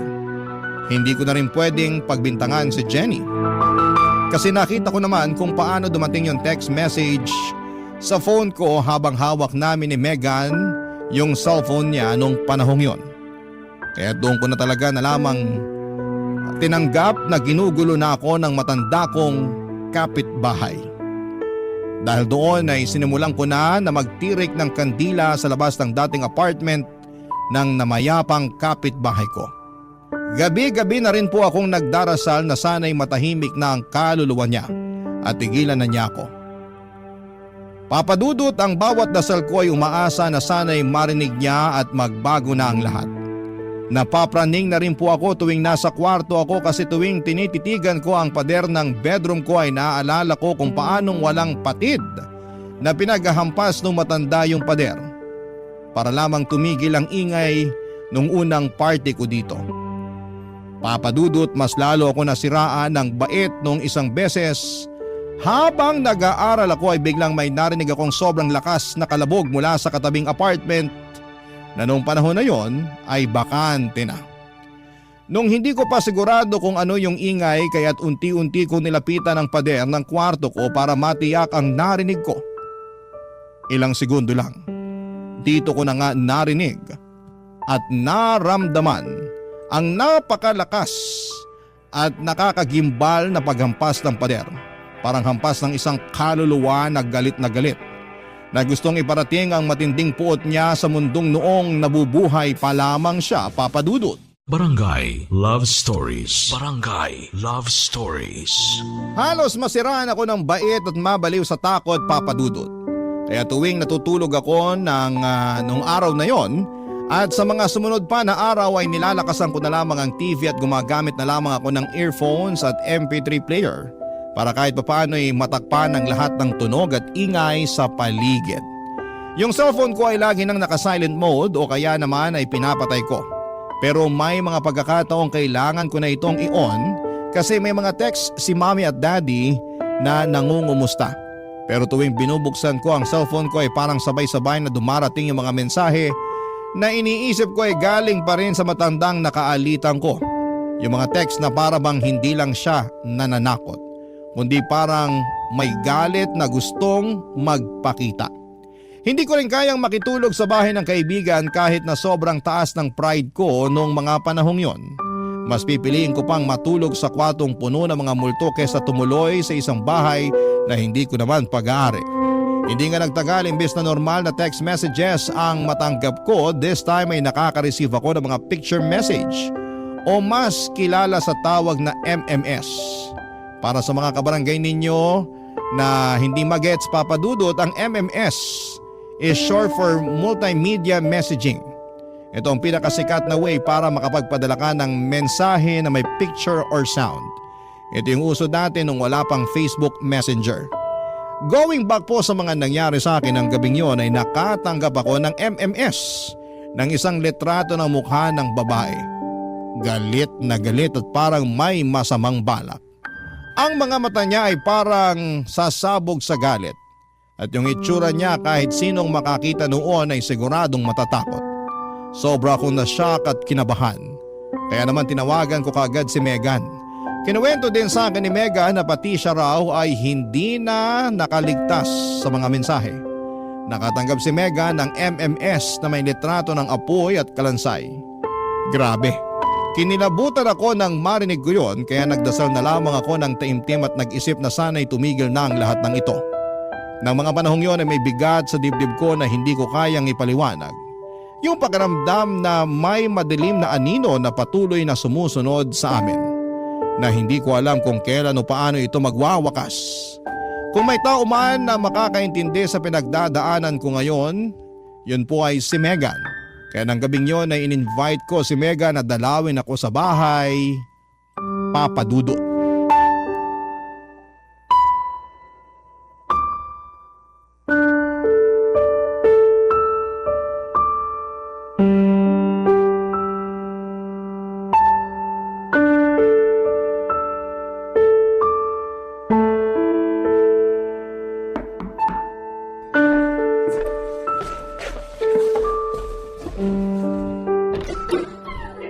Salamat naman at nakarating ka na. Akala ko hindi ka na pupunta eh. Ano ka ba? Basta ikaw. Anyway, yung kinukwento ko sa'yo na MMS kanina, gusto mo bang makita? Utang na loob? Wag na wag mong ipapakita sa akin yan. Pinatay ko na nga cellphone ko eh. Be, sa tingin ko, kailangan mo na talagang umalis dito. Kailangan mo na rin palitan yung cellphone at SIM mo para magkaroon ka na ng peace of mind. Magwa 1 month pa lang ako dito, be. Pag umalis ako agad, sa tingin mo ba hindi magtataka si na mommy at daddy? Sigurado ako magtatanong sila. Tapos baka paghigpitan pa nila ako sa allowance ko kasi iisipin nila na hindi ako mapagkakatiwalaan. Ayoko mangyari yun, no? So paano yan? Titiisin mo na lang ba yung kaluluwang hindi matahimik? Alam mo, sa totoo lang, matitiis ko pa sana kung sa cellphone lang nagpaparamdam yung kaluluwang yan. Pero hindi eh. Nung isang araw, may humampas sa pader. Dinig na dinig ko yung malakas na ingay mula sa bedroom ko. Kinilabutan ako, parang may malakas na puwersa na humampas. Parang may kaluluwang nanggigigil, naghahanap ng daan para makalabas. Para bang natatrap at desperado na makawala. Be, naaalala mo pa ba nung party mo? Kung paano hinampas ng matanda mong kapitbahay yung pader dahil naiingayan siya sa music? Baka nga pinaglalaroan na tayo ng kaluluwa niya. Kung iisipin mo ng mabuti, tayo rin ang huli niyang nakausap bago siya namatay. Anong tayo? Ikaw! Ikaw ang huling nakausap niya. Hindi naman talaga ako sang-ayon sa balak mo na i-prank siya in the first place eh. Pero ikaw lang naman to nagmatigas, diba? So gano'n na lang yon, laglagan. Hoy, kahit hindi ka nagsalita nung time na yon, nandun ka pa rin ang mangyari lahat ng yon. At isa pa, minumulto ka na rin, diba? Whether you like it or not, damay ka na rin dito. Kasalanan mo to eh. Whatever. Ang mabuti pa, mag-isip ka ng paraan kung paano natin mapapatahimik yung kaluluwa ng matandang yun. Hindi effective yung suggestion mong pumunta ng albularyo eh. Yung sinabi nung albularyo na ipagdasal natin yung matanda, nagawa mo na ba? Oo, at ilang beses na. Pinagtirikan ko pa nga ng kandila sa labas ng apartment niya. Pero obviously, wala pa ring nangyari. Alam ko na. Maglaro kaya tayo ng Spirit of the Glass. Ano? Tawagin natin ang kaluluwa niya. Nasisiraan ka na ba ng bait? Paano kung hindi lang isang kaluluwa yung matawag natin? Marami na ako narinig na kababalaghan tungkol sa larong yan. Ayoko. Dati ikaw tong hindi basta-basta naniniwala sa multo. Pero ngayon bakit parang paniwalang-paniwala ka na totoo ang mga multo? Paano mo naman kasi ipapaliwanag ang mga nangyayari sa atin? Napatunayan na natin na hindi si Jenny yung nagsisend ng messages. Tapos nangyari din ang lahat ng to a few days after mamatay yung matanda. Kung sa bagay, tapos lahat pa ng messages na nare-receive natin, parang may kaugnayan sa pag-aaway niyo ng matanda bago siya namatay. Be, may pabor sana akong hihingin sa'yo. Anong pabor? Pwede ba na dito ka na muna matulog? Ano? Kung okay lang sa'yo, baka pwede dito ka na matulog for 2 days. Hello? In case nakalimutan mo na, Wednesday pa lang ngayon at Thursday bukas. May pasok pa tayo.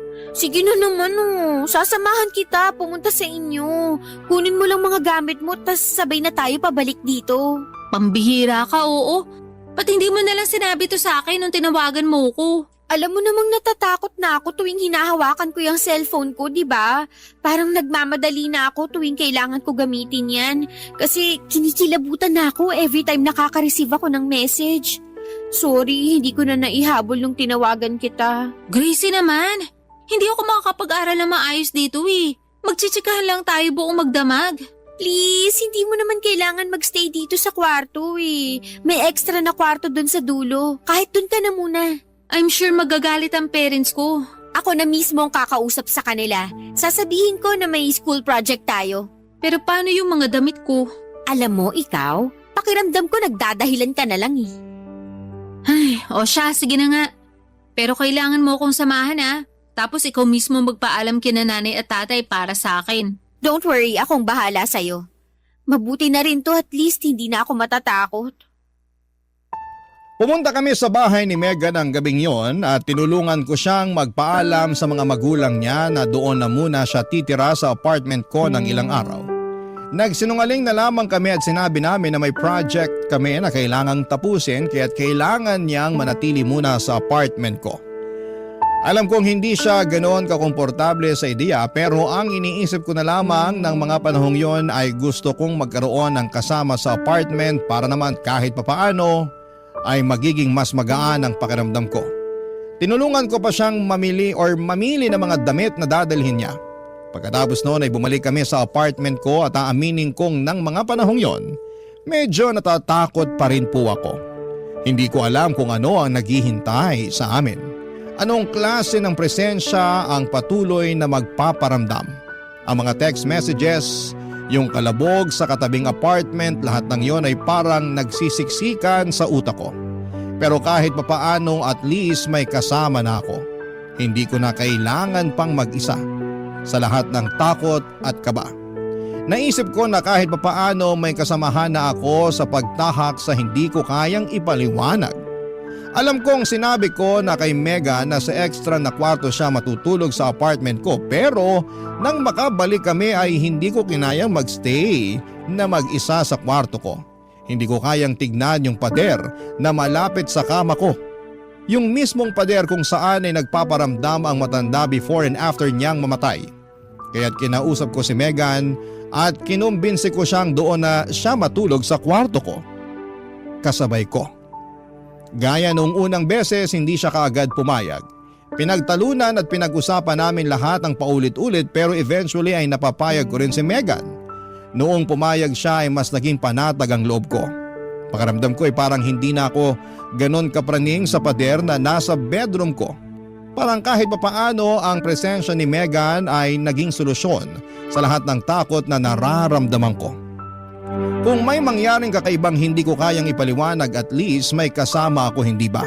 Na kahit papaano ay may makakasaksi sa mga nangyayari. Pero ang hindi ko alam ay hindi pala magtatagal ang pakiramdam na yon. Para bang sandali lang at magbabago ang lahat ng gabing yon, Papa Dudut. Hindi ko inaasahan na ang isang gabing puno ng kalmado at kaunting pag-asa ay magiging simula ng isang mas malaking takot at revelasyon, Papa Dudut.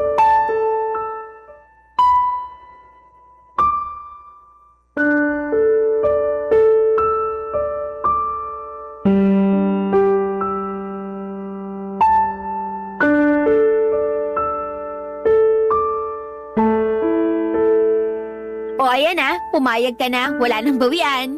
Alam mo kung anong hindi ko magets? Kung natatakot ka naman pala na matulog sa kwartong to, ba't hindi ka nalang lumipat dun sa extra bedroom? Hello? Nakita mo na ba yung kwarto na yun? Mukhang bodega. Ayoko nga. Baka magsilabasan pa mga ipis at daga eh. Ah, ganun. So bakit inalok mo sa akin yung kwartong yun? Naman, wala naman sana akong balak na dun ka patulugin, no? Kaya ako lang naman inalok sa'yo yung kwarto na yun kasi ikaw lang naman tong nag-aalala na baka hindi ka makapag-aaral ng maayos kung dito ka matutulog sa kwarto ko. Remember? May point ka dyan. O sige na, lilipat na lang ako. Kuya, ano ka ba? Wag! Dito ka lang! Joke lang? Napag-usapan na natin to eh. May magagawa pa ba ako? Thank you, be. Nga pala, may natanggap ka na ba na kakaibang message ngayon? So far wala. Ikaw be? Sa awa ng Diyos wala rin. Sana nga magtuloy-tuloy na para hindi na ako mapraning. Sobrang hassle kaya kasi kailangan laging naka-on yung cellphone ko in case na magpadala ng pera si na mami. Wag mo nang isipin yun. Kasi nandito naman ako eh. Be, sa tingin mo ba babalikan pa tayo ng matandang yun? Sana lang hindi na. Be, alam mo may naisip akong idea. Ano naman yun? Paano kaya kung subukan kong tawagan yung number na nagpapadala sa atin ng weird na text messages? Ha? Pero ginawa mo na yan dati, di ba? Huwag mo nang gawin yun. Sayang lang oras. Tapos baka magambala mo na naman yung kaluluwa ng matanda. Be, isang beses ko lang ginawa yun kasi nga natatakot ako. Pero ngayon na nandito ka na, mas malakas na ang loob ko na gawin to. Sige, pagpalagay na natin na kaluluwa yung sasagot sa phone. Pero siguro okay na rin yun. Malay mo, may makuha tayong sagot sa mga tanong natin, di ba? Daisy, wag na. Kumalma ka nga, isang phone call lang to. Walang mangyayari sa atin, ano ka ba? Huwag ka nang kabahan dyan. OMG, ano yun? Teka lang, saan ang gagaling yun?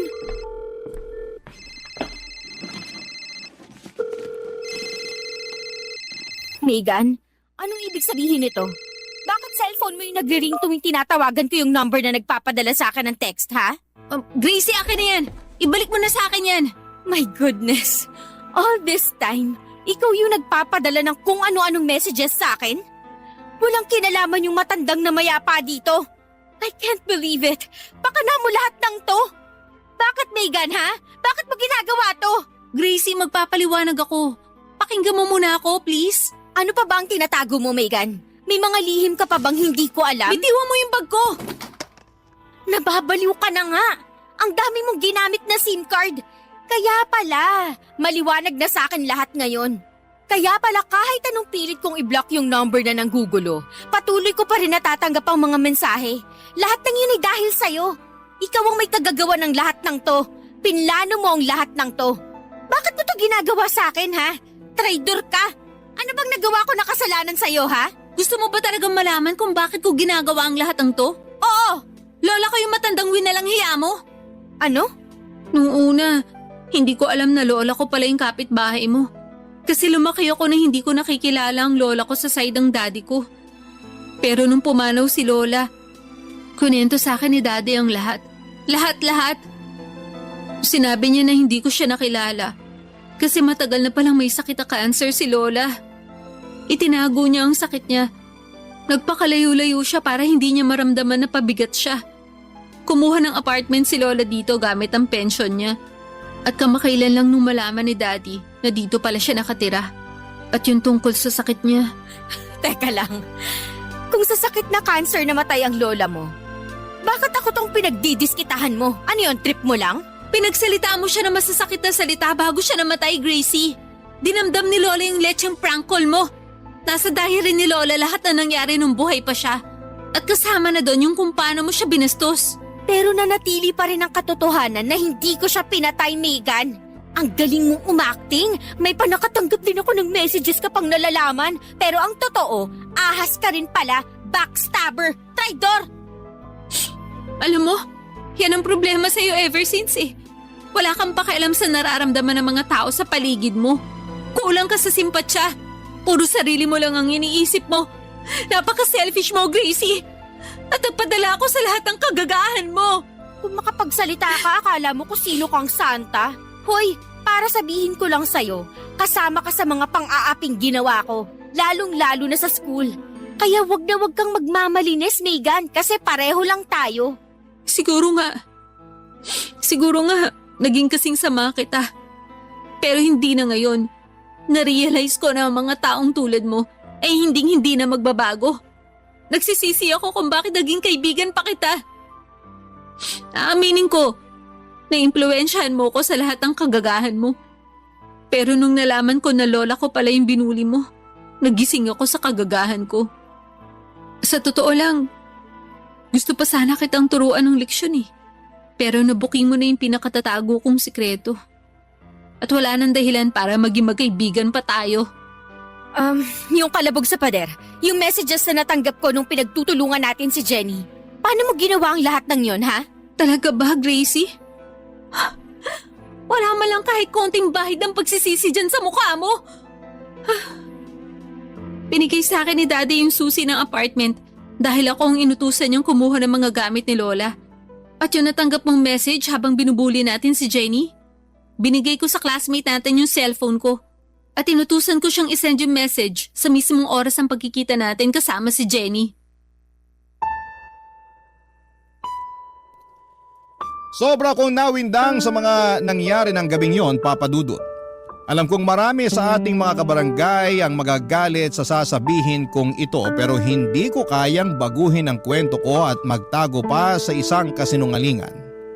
Aaminin ko na imbes na makaramdam ako ng lungkot at pagsisisi dahil lola pala ni Megan, yung pinagsalitaan ko ng masama bago ito pumanaw ay mas naging masaya pa ako. Kasi yung kalabog sa pader at mga text messages na natanggap ko ay hindi pala galing sa multo.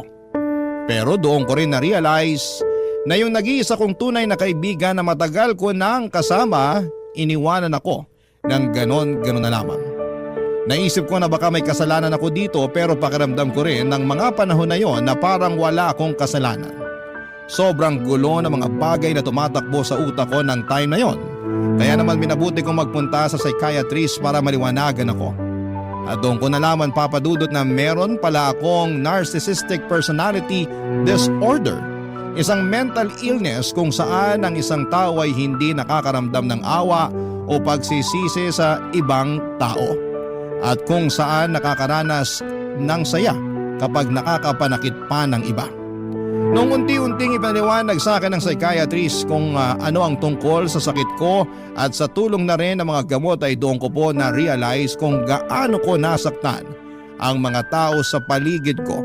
Yung mga bagay na para sa akin ay maliit lang at katuwaan ay nagdulot pala ng matinding trauma at takot sa mga taong nabiktima ko. Noong nagsimula ng mag-work ang treatment ko sa aking psychiatrist ay sinubukan ko ring mag-reach out kay Megan. Pero hindi na niya ako pinatawad pa hanggang sa tuluyan na kaming naghiwalay ng eskwelahan. Sa totoo lang, ang dami ko pa rin tanong kay Megan pero mukhang hindi na masasagot ang mga katanungan ko na mga yon kasi binura na ako ni Megan sa buhay niya. Ngayon ko lang din na-realize na hindi sapat ang isang sorry para ayusin ang lahat. Kung ganun lang kadali ang lahat, edi sana matagal na nating na-achieve ang world peace. Sa kasalukuyan, isa na akong freelancer at sa totoo lang ay dito pa rin ako sa apartment nakatira. Ngunit 2 buwan mula sa ngayon ay lilipat na ako sa kondo na nabili ko sa Metro Manila. Tatalikuran ko na ang nakaraan at mga masasamang alaala at patuloy kong pagsusumikapan papadudot na maging mas mabuting bersyon ng sarili ko. Ang inyong forever kapuso at kabarangay, Gracie.